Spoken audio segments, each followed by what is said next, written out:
नमस्कार दोस्तों, आज हम जिस टॉपिक पर अध्ययन करेंगे वो टॉपिक है ताप गुणांक यानी टेम्परेचर कोफिशिएंट इसे बोला जाता है। ये ध्यान रखें। और जो ये टॉपिक है ये एग्ज़ाम दृष्टि से काफ़ी महत्वपूर्ण टॉपिक है, क्योंकि इस टॉपिक में से दो टाइप के यानी दो प्रकार के क्वेश्चन बनते हैं। पहला क्वेश्चन बनता है इसमें न्यूमेरिकल क्वेश्चन बनता है, दूसरा जो क्वेश्चन इसमें बनता है थ्योरेटिकल क्वेश्चन भी इसी से बनता है। तो इसीलिए ये क्वेश्चन क्या है, ये जो क्वेश्चन बनते हैं ये सभी इम्पोर्टेंट क्वेश्चन बनते हैं और जो ये टॉपिक है इसीलिए एग्ज़ाम दृष्टि से ये टॉपिक भी काफ़ी महत्वपूर्ण टॉपिक है। तो हम ताप गुणांक पर आज हम क्या करेंगे, अध्ययन करेंगे। तो जो ताप गुणांक जो होता है, ताप गुणांक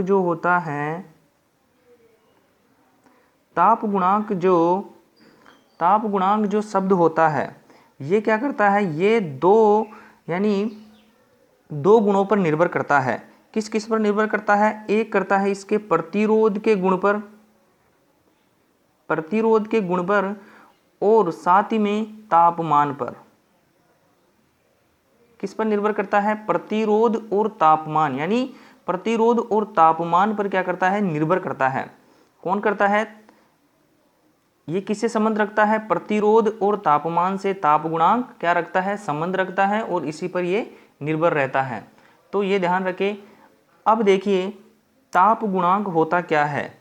तो ताप गुणांक की जो परिभाषा होती है वह होती है कि 1 डिग्री सेंटीग्रेड, यानी 1 डिग्री सेंटीग्रेड क्या है, ये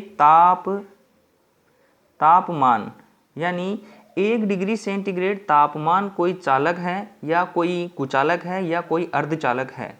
यदि उनमें से यदि 1 डिग्री सेंटीग्रेड तापमान बढ़ाने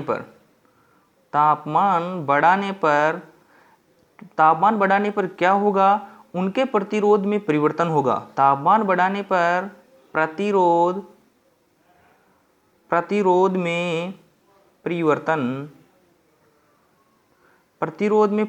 अब परिवर्तन का मतलब ये होगा कि प्रतिरोध का मान ज़्यादा भी हो सकता है, प्रतिरोध का मान घट भी सकता है और प्रतिरोध का मान न घट सकता है और न ही ज़्यादा होता है।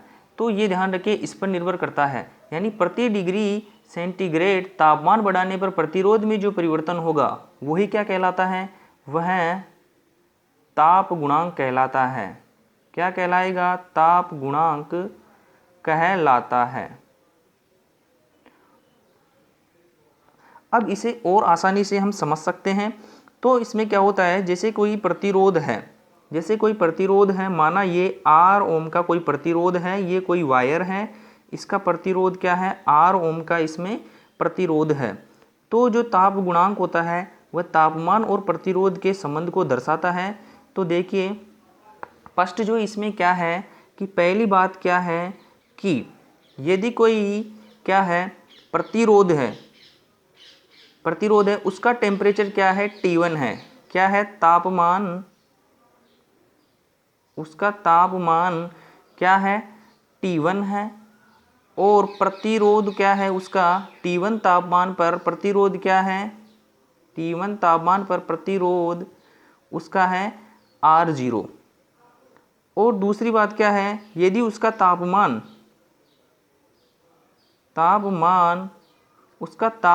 T2 यानी बढ़ा दिया जाए तो उसका प्रतिरोध क्या होगा, उसका प्रतिरोध भी चेंज होगा।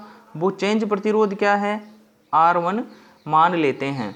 तो ये ध्यान रखें, पहली बात क्या है कि तापमान T1 पर प्रतिरोध क्या है, R0। और यदि हम टेम्परेचर बढ़ा देते हैं, यदि इस प्रतिरोध का टेम्परेचर बढ़ा देते हैं तो क्या होगा, प्रतिरोध क्या होगा, चेंज होगा। तो वो कौन सा होगा, R1, वो उसे दर्शा देते हैं। तो ये ध्यान रखें। अब देखिए, अब तापमान में परिवर्तन देखिए कहाँ से कहाँ है, T1 से लेकर T2, यानी यहाँ से देखिए तापमान में परिवर्तन। अब तापमान में परिवर्तन को किससे दर्शाया जाता है, डेल्टा T से दर्शाया जाता है। वो क्या होगा, वो होगा T2 माइनस T1, यानी अधिक में से कम करेंगे, क्योंकि यहाँ पर देखिए टेम्परेचर को हम बढ़ा रहे हैं। क्या कर रहे हैं, टेम्परेचर को हम बढ़ा रहे हैं T1 से लेकर T2। तो अंतर क्या हो गया है, T2 से लेकर T2 माइनस T1। तो ये क्या हो गया है, तापमान में परिवर्तन। अब देखिए प्रतिरोध में परिवर्तन, प्रतिरोध में परिवर्तन। अब प्रतिरोध में परिवर्तन डेल्टा आर से दर्शाएंगे। वो कैसे दर्शाएंगे, देखिए R1 माइनस R0, इस प्रकार से हम दर्शाएंगे। और जब इस प्रतिरोध को हम प्रयोगशालाओं में प्रयोग करते हैं, आगे देखिए प्रयोगशाला में जब इसे प्रयोग के द्वारा सिद्ध किया गया तो पाया गया कि जो प्रतिरोध में जो परिवर्तन है डेल्टा आर जो है वह समानुपाती होता है प्रारंभिक प्रतिरोध के। किसके होता है, डेल्टा आर प्रारंभिक प्रतिरोध के, जिसे दर्शाया जाता है R0 से। ये इम्पोर्टेंट बात यहीं से है। अब देखिए दूसरी बात जो होती है डेल्टा आर यानी प्रतिरोध में जो परिवर्तन होता है वह किसके समानुपाती होता है, वह होता है तापमान में परिवर्तन। तापमान में परिवर्तन के, जिसे दर्शाया जाता है टी से या डेल्टा टी से भी दर्शा सकते हैं। तो ये ध्यान रखें। अब जो प्रयोगशालाओं में जो गणनाएं की गई उसमें क्या पाया गया कि डेल्टा आर जो होता है यानी प्रतिरोध में जो परिवर्तन होता है वह प्रारंभिक प्रतिरोध के क्या होता है, समानुपाती होता है। और दूसरा बात देखा गया कि जो प्रतिरोध में परिवर्तन हुआ वह किसके समानुपाती हुआ, एक तापमान के भी समानुपाती हुआ, यानी दूसरा प्रतिरोध ये हो गया है। अब इन दोनों प्रतिरोधों से जब हम इन्हें एक जगह लिखेंगे, क्योंकि यहाँ पर डेल्टा आर का मान है तो डेल्टा आर का मान लिख लेते हैं। अब डेल्टा आर समानुपाती का चिन्ह समानुपाती रहने देते हैं और प्रारंभिक प्रतिरोध को हमने देखा R0 से बनाया और डेल्टा आर ये भी समानुपाती किसके है, टी के भी है। तो यहाँ से ये अलग से एक फॉर्मूला बन गया है। अब देखो आगे चलते हैं। अब जो डेल्टा आर है यदि हम इसे समानुपाती चिन्ह को उठाएंगे तो यहाँ पर क्या है, बराबर, और बराबर के जगह यहाँ क्या करना पड़ेगा, अल्फा, यानी इसके चिन्ह को समानुपाती चिन्ह को उठाएंगे तो एक सिंबल आ जाता है नियतांक अल्फा। ये अल्फा ही क्या कहलाता है, ताप गुणांक कहलाता है। अभी और आगे हम समझेंगे। तो देखिए R0T वैसे के वैसे लिख देते हैं। अब देखिए अब डेल्टा जो आर था वो हमने पहले ही देख लिया। यहाँ पे देखिए R1 माइनस R0 ये क्या था, प्रतिरोध में परिवर्तन था। तो डेल्टा आर की जगह हम R1 माइनस R0 लिख लेते हैं। अब इसके बाद में देखिए अल्फ़ा जो है अल्फ़ा R0T यहाँ लिख लीजिए। अल्फ़ा जो क्या है, ये है ताप गुणांक, यही क्या है, ताप गुणांक है। अब देखो अब यहाँ से हम क्या होगा, एक फॉर्मूला और बनता है यहाँ से, वो क्या होता है, देखिए वहाँ होगा जो R1 है यानी जो हमें बाद का प्रतिरोध ज्ञात करना था वो क्या है, R1 है। अब R1 बराबर होगा तो ये इधर जाके इनका फक्सानांतर होकर क्या हो जाएगा, ये हो जाएगा R0 प्लस R0 ये माइनस का क्या हो जाएगा प्लस अल्फ़ा R0T। अब इसे और सोल्व करेंगे तो क्या होगा, देखिए R1 बराबर इसमें से R0 कॉमन है तो R0 कॉमन को बाहर निकाल लेते हैं और इनकी जगह क्या हो जाएगा 1 प्लस क्या होगा, देखिए अल्फ़ा क्या हो गया है, अल्फ़ा टी कितना हो गया, देखिए R1 बराबर R0 1 प्लस अल्फ़ा टी। ये क्या होता है, ये जो प्रतिरोध का मान निकालते हैं टेम्परेचर बढ़ने पर, ये जब फॉर्मूला कहाँ पे है, 0 डिग्री सेंटीग्रेड, यानी 0 डिग्री सेंटीग्रेड से जब टेम्परेचर बढ़ेगा तो उस टाइम पर इस फॉर्मूला का प्रयोग किया जाता है। तो ये ध्यान रखें। अब जो ताप गुणांक जो होगा अल्फ़ा, उसे यहाँ से समझिए। अल्फ़ा क्या है, अब देखिए अल्फ़ा ही क्या निकलेगा, इस फॉर्मूले से क्या होगा, अल्फ़ा निकलेगा। देखिए ये जो फॉर्मूला है अभी हमने स्टेप बाय स्टेप लिखा, तो इस फॉर्मूले से क्या निकलेगा, डेल्टा, ये अल्फ़ा सॉरी क्या निकलेगा, अल्फ़ा निकालना है हमें, ताप गुणांक निकालना है। तो ताप गुणांक इसमें से निकालेंगे तो क्या होगा, देखिए इसका फॉर्मूला ताप गुणांक यहाँ रहने दीजिए, इसको R0T को इसके अपोन में कर दीजिए। क्या होगा, देखिए पक्षांतर करने पर माइनस R0 अपोन क्या हो गया है, अब देखो R0T। अब यहाँ देखिए ये जो क्या है, ये है प्रतिरोध में परिवर्तन। ये क्या है,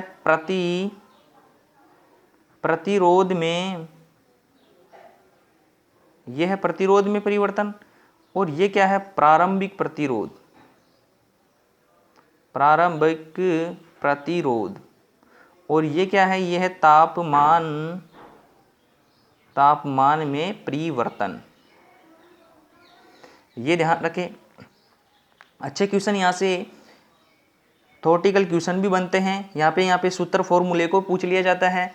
यहाँ पर इसी प्रकार से इनको भी पूछ लिया जाता है। प्रतिरोध में परिवर्तन अपॉन प्रारंभिक प्रतिरोध इनटू क्या हो जाएगा, तापमान में परिवर्तन। तो ये भी ध्यान रखिए, एग्जाम में यहाँ से पूछ सकते हैं क्वेश्चन। अब देखिए, अब चलते हैं, ये जो ताप गुणांक का जो फॉर्मूला है, इसी के मान के आधार पर इनको चालक, कुचालक और अर्धचालक में जो ताप गुणांक होते हैं, जैसे धनात्मक, ऋणात्मक और जो शून्य यानी जीरो ताप गुणांक जो होता है, शून्य ताप गुणांक होता है, वो इसी के आधार पर दर्शाया जाता है। अब देखिए, अब इसका एक पूछ लिया जाता है एग्जाम में, मात्रक। इसकी जो यूनिट होगी वो किस प्रकार से होगी। अब देखिए यहाँ पर प्रतिरोध R1 माइनस प्रतिरोध R0, यानी इस प्रतिरोध में से जब इसको घटाएंगे तो वो मान किसका रहेगा, प्रतिरोध का ही रहेगा। तो प्रतिरोध का मात्रक क्या होता है, ओम। और यहाँ प्रारंभिक प्रतिरोध है, इसका मात्रक भी क्या होता है, ओम। और टेम्परेचर का मात्रक क्या रहता है, सेंटीग्रेड। तो अब देखिए यहाँ से ओम कैंसिल हो जाएगा, तो क्या हो गया है इसका फॉर्मूला, प्रति डिग्री सेंटीग्रेड। या इसे इस प्रकार से भी नोट किया जा सकता है, माइनस इनवर्स के द्वारा भी इनको दर्शाया जा सकता है। तो ये ध्यान रखें, एग्जाम में क्वेश्चन इसी प्रकार से पूछ सकता है, ऑप्शन देके कि किस प्रकार से ताप गुणांक का मात्रक होगा।